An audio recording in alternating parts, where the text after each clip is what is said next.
I'm gonna make a wreath today and show you how I do that. And Annie here, say hi Annie. Annie is making flower crowns, so we're gonna probably get to see some of that too. Okay, so ideally, if you were making wreaths, you would have a table big enough to at least set your wreath on. That's not our situation in this room right now. In the fall, last year when I made wreaths, I actually made them outside on the big folding table, and it is too hot for that right now, so, and we're in here with all the flowers, which is helpful.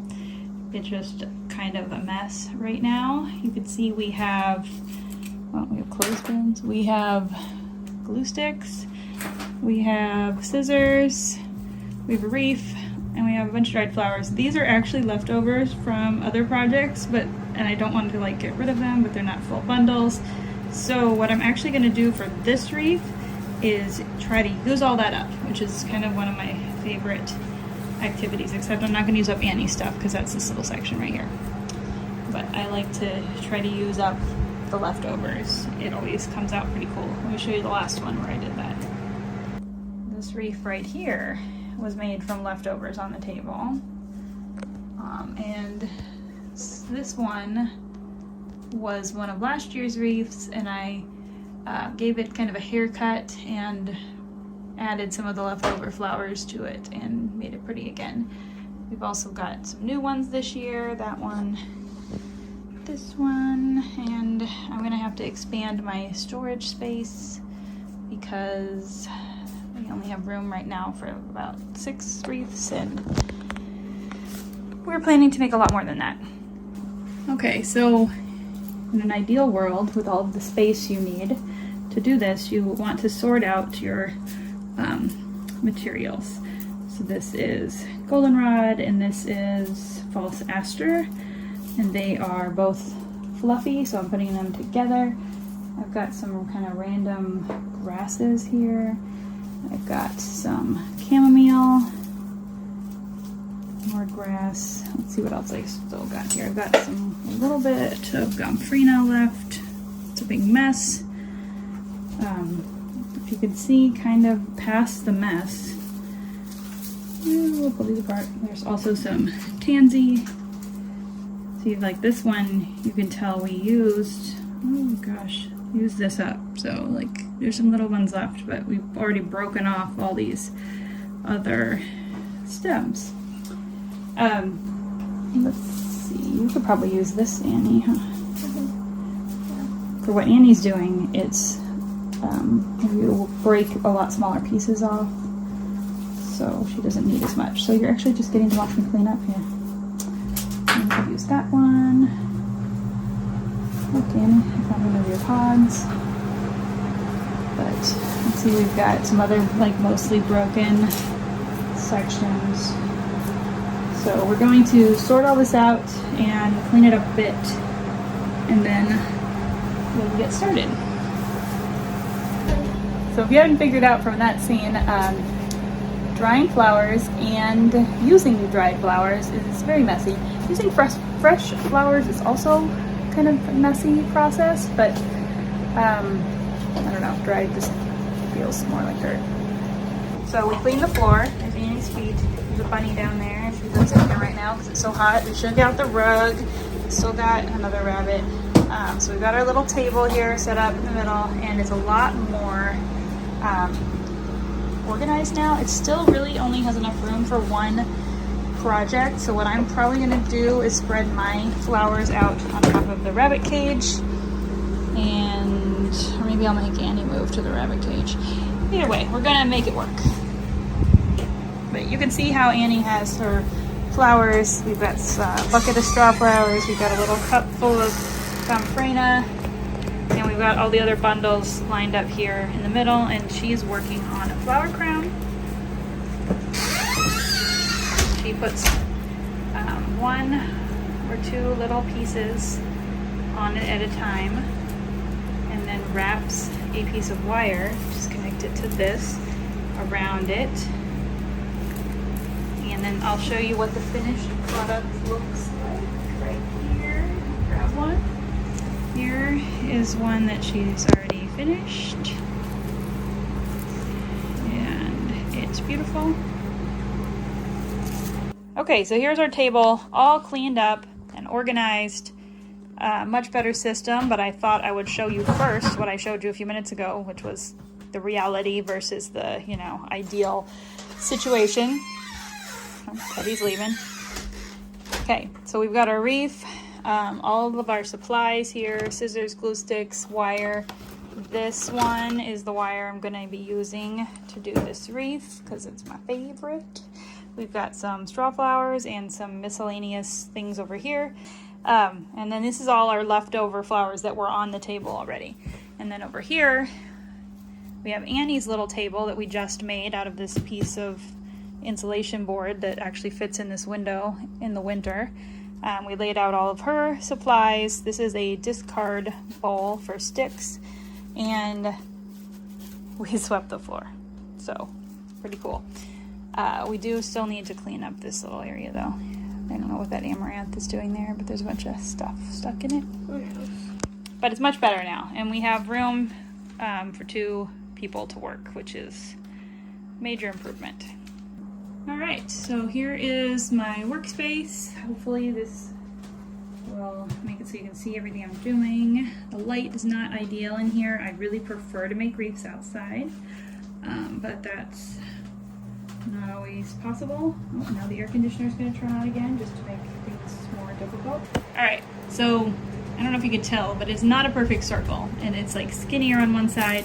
You can try to bend them a little bit, and if I really, really wanted to try to make this better, I would probably soak it in water and loosen it up and shape it, and then let it dry. I'm not even sure that would help at this point. This is an older wreath. Anyway, I was just pointing out that it's an odd shape because that kind of, you can kind of cover that up as you go. You just have to be aware. And there are 2 different ways that I make wreaths. This one I'm going to do with the wire, and so I will show you that process, and then we'll see if I get to make another one today or not.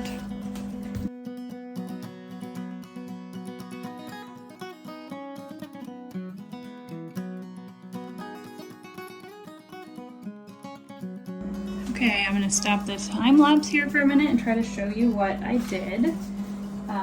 Started the wire a minute ago on this branch, just wrapped it around and got it tied on, and then I started adding components kind of in a pattern.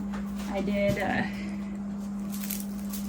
fluffy stuff, little flowers, some pink stuff, and some more, and then another fluffy down here. Now you can use the same thing for like a fluffy component. I could use all goldenrod, but I have 2 or 3 fluffy things here to use up, so I'm going to alternate them. And then I have these Gomphrena bundles, pink and white, so I'm going to alternate them as well.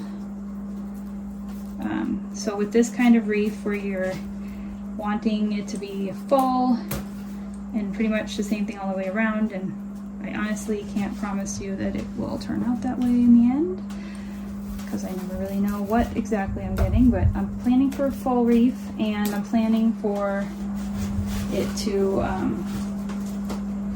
just keep going around and around until I'm done. I don't know. I am going to have to get some more flowers out, so with the time lapse on, you'll probably see me do that, because I definitely don't have enough here for a full wreath. This is probably enough for maybe a half, like where the flowers only go halfway around. I found that those aren't near as popular in my market, so I'm not really planning on making very many this year. So I've been trying to make this video at the same time as making the wreath and also opening tonight and helping Annie, and it turns out that I didn't finish at all. I've only got this much done. And today's over. But I did want to show you guys, I harvested all of this fresh celosia in the field tonight. This is the same plant as this. This was the bright yellow, and the yellows always turn kind of a weedy gold color These yellows, which are not in focus, but there's some yellow in here. It's a pale yellow, so that will dry almost white, which is really nice. You can always use more white in wreaths. Come on, camera, thank you. Anyway, there's that, and then I also am drying some of this, this light pink. This light pink has been awesome. We don't have very much from last year, and this stuff, I still haven't figured out how to use this in the wreaths, but it's so cool. The stems are wild. And I have a lot of pink and red. These hold their color really well in being dried. And I also freeze dried some celosia yesterday. Okay, so we got this wreath all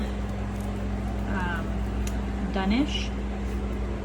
None of these are glued on yet. We were playing with trying to figure out what to put in there. By we, I mean me and Annie. I'm not saying I'm a we. Anyway, so there's that. We'll see how it works. For this part, we just use hot glue. That's the main reason I turned the camera on. And I also want to show you I put this guy here and a couple more little accent zinnias. Not sure. I kind of want to put one over here, but I have to find one that works. So we'll see. So the next step in these wreaths is I come out and hang them on the barn, and I can always tell when I hang them on the barn what I need to fix. So on this one, it looks like it's wearing a pointy hat.